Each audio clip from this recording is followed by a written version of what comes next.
Today, we're diving into one of Bordeaux's crown jewels, Chateau Margaux. I recently visited this iconic estate, and in this video, I'll be sharing that experience and what I learned while I was there. From its historic vineyards to its state-of-the-art winery, and of course, its memorable wines, Chateau Margaux is a masterpiece in every sense of the word. So whether you're a collector, a wine enthusiast, or you just want to know more about Chateau Margaux or First Growth Bordeaux generally, this is a journey you don't want to miss. In this video, I'll take you inside the world of Chateau Margaux. I'll first start by discussing what makes this wine so special, as well as a little bit about its history. I'll then briefly touch on its grape growing and winemaking philosophies, and then I'll discuss each of the wines produced by Chateau Margaux, from the world-class top wine to the second and third wines, which are each outstanding in their own way, but which are more accessible and more importantly, more affordable as well, and also a remarkable white wine that you may not know about. Finally, I'll discuss my buying strategies, including some of my favorite vintages of Chateau Margaux, and how to maximize your budget if you're looking to purchase wines from this legendary producer. So what is it that makes Chateau Margaux so special? Well, to start, it was one of only 4 producers that were classified as First Growth in the original 1855 classification of Bordeaux, but you can really appreciate why it's special through tasting it. It's really not like any of the other First Growth Bordeaux, and it's just an incredibly special wine. Somewhat oxymoronically, I like to describe it as intensely ethereal. By that, I mean that it's known for its elegance and finesse, but at the same time, it's also intensely concentrated and full-bodied. When you taste Chateau Margaux, you oftentimes find descriptors such as blackcurrant, violet, and truffle wrapped up in silky, velvety tannins with an extraordinarily long finish that goes on for close to a minute or longer in strong vintages. Chateau Margaux has also been one of the most consistent First Growth Bordeaux producers, certainly over the past 3 decades or so, and in strong vintages, it's nothing short of magical. Take the 2000 vintage, for example. Out of more than 3,000 wines that I tasted last year, the 2000 Chateau Margaux, which was a triple 100-pointer, was my second favorite wine of the entire year.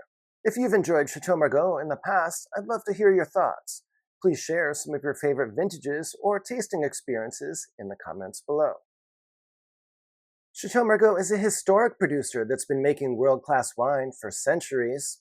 Its vineyards date all the way back to the 1600s. Chateau Margaux has a 265-hectare estate, and it emphasizes biodiversity as only around 80 hectares of its estate are planted to vine. The rest is devoted to forest, greenery, and wildlife. The 80 hectares that are planted to vine are devoted primarily to the grapes used to produce the Chateau Margaux red wines, and of those, 75% are planted to Cabernet Sauvignon.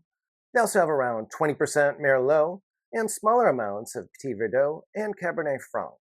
Interestingly, Chateau Margaux has much less Merlot planted in its vineyards than its next-door neighbor, Chateau Palmer. Interestingly, Chateau Margaux also has a plot of Sauvignon Blanc that's used to produce its remarkable white wine, Pavillon Blanc. They planted this Sauvignon Blanc because they found that there was a cool area of the estate that was prone to frost, and thus not ideal for the Cabernet Sauvignon that was planted there. As such, they took it out and replaced it with Sauvignon Blanc. Chateau Margaux is a huge believer in organic farming practices, and they've been fully organic since 2017. They're currently also experimenting with biodynamic farming in certain of their plots. While Chateau Margaux is a historic producer, it has a brand new state-of-the-art winery that was just completed in 2015, which, coincidentally enough, was the 200th anniversary of the completion of their original cellar. There's lots of regulations applicable to historic properties like Margaux in Bordeaux, so it wasn't easy for them to construct this new facility, but they did a terrific job as the new winery blends in beautifully with the older facility and is also connected to that facility inside, so it's extremely easy for the workers to go back and forth from one of the facilities to the other. As with many top producers in Bordeaux, Chateau Margaux uses plot-by-plot winemaking. So the fruit is segregated and fermented and matured separately until it's ready for blending. This gives the winemaking team much more precision in their blending. Unlike many top producers in Bordeaux, Chateau Margaux actually has its own internal cooperage and makes about 20% of the new French oak barrels that it uses to mature its wines in-house. While I was there, I was fortunate to see the cooperage in action, and one of the barrel makers was actually toasting one of the barrels while I was watching. Chateau Margaux has two different barrel rooms to mature its wines.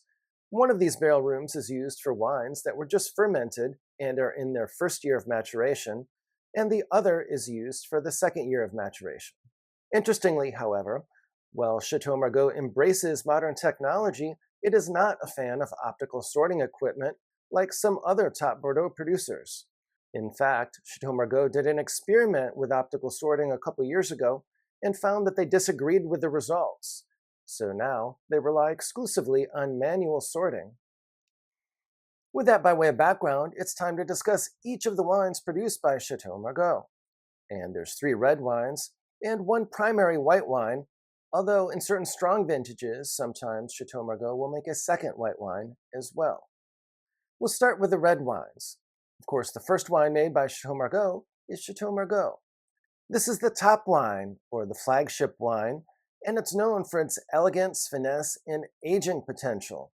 They produce around 120,000 bottles of this wine, and it matures in 100% French oak for around 21 months before it's bottled. To give you an idea of the price point, the 2023 vintage is selling in the United States for around $490 per bottle currently, while Chateau Margaux produced some iconic wines in legendary vintages like 1982 and 1983. In the last 30 years or so, they've taken things to an entirely new level. The reason for this is largely due to their much more stringent selection. Back in the 1980s, Chateau Margaux was producing around 240,000 bottles annually of the top wine.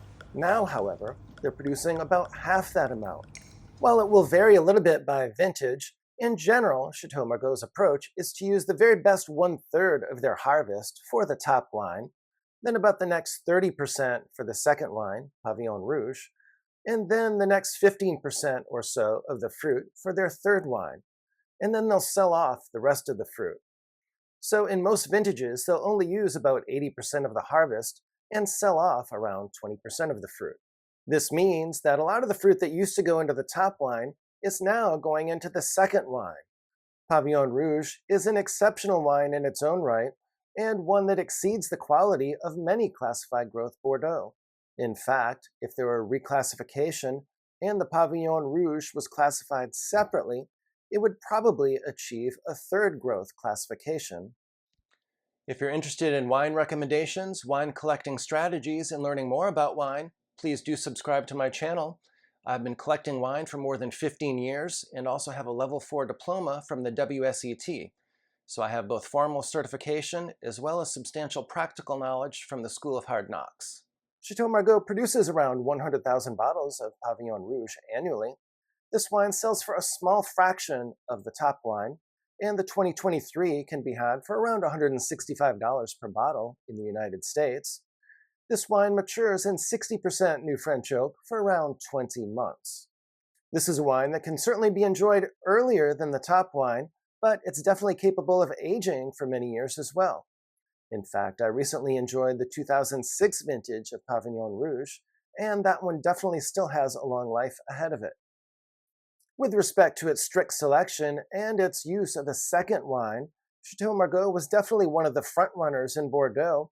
Margaux was also one of the first producers to make a third wine, and in fact, it started its third wine back in 1997.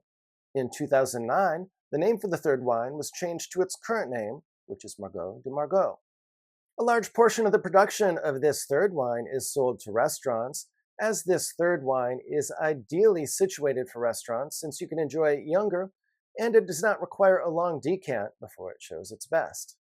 Since they use only around 15% of the harvest for this wine, however, it's definitely more difficult to locate than their other 2 wines.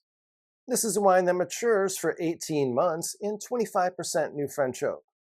It's definitely a wine that's worth seeking out if you can find it, particularly in strong vintages such as 2015 and 2018. Chateau Margaux also produces a white wine that's called Pavillon Blanc. This wine is 100% Sauvignon Blanc. This wine matures in 20% new French oak for around 8 months before it's bottled. Chateau Margaux also uses a very strict selection of fruit for this wine, as it sells off a large portion of its harvest of Sauvignon Blanc. In certain strong vintages, Chateau Margaux will sometimes make a second white wine, but they don't do this every single vintage. In terms of price, I see the 2023 vintage of Chateau Margaux Pavillon Blanc selling for right around $300 in the United States. I haven't had a chance to try this wine yet, so if any of you have tasted it, I'd definitely be interested to know your thoughts in the comments below. Now we're to the portion of the video where I discuss my favorite vintages and buying strategies for Chateau Margaux. My all-time favorite vintages are 1982, 1983, 1990, 2000, and more recently 2009 and 10, 2015, and 2018.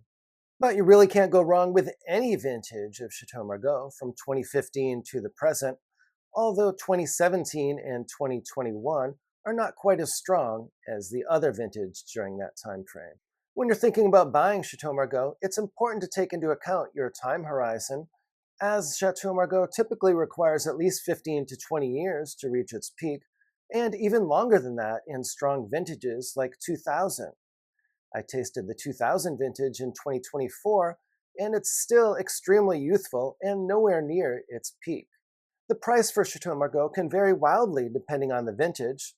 While 2015 is perhaps one of the best vintages ever made of Chateau Margaux, it's very difficult to find that wine for any less than $2,000 per bottle now. Compare that with the 2023 vintage, which is still available on futures for only around $490 per bottle. So if you have time to wait for the new releases to mature, you can definitely save a lot of money by buying some of the new Chateau Margaux vintages on release and then waiting for them to mature, rather than purchasing older vintages in the secondary market. However, there are still some exceptional values in the secondary market for vintages such as 1998 and 1999, which are drinking extremely well right now, but can be purchased for about the same price as the new releases. If you're looking for an older top vintage, you may want to consider vintages like 1990. The 1990 vintage certainly isn't cheap, but it's available for a fraction of the price of vintages like 2015 and even 2000.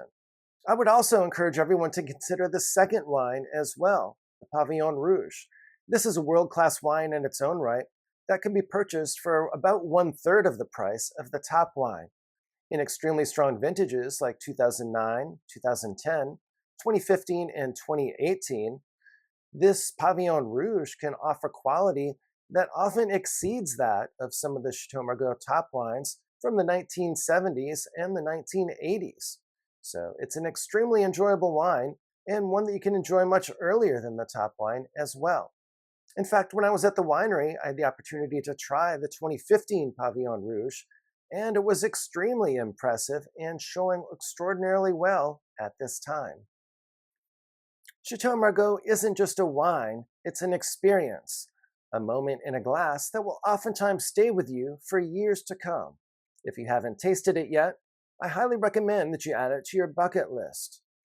If you're concerned about the cost of the wine and can't afford it currently, I recommend that you do what I did when I first started out, and that is look for the second wine, which can be purchased for a fraction of the price, or perhaps get a group of friends together and each chip in a pro rata share for the cost of the top wine. If you enjoyed this video, I've published dozens of other videos about Bordeaux. If you'd like to learn more, please be sure to check out the playlist that's linked above.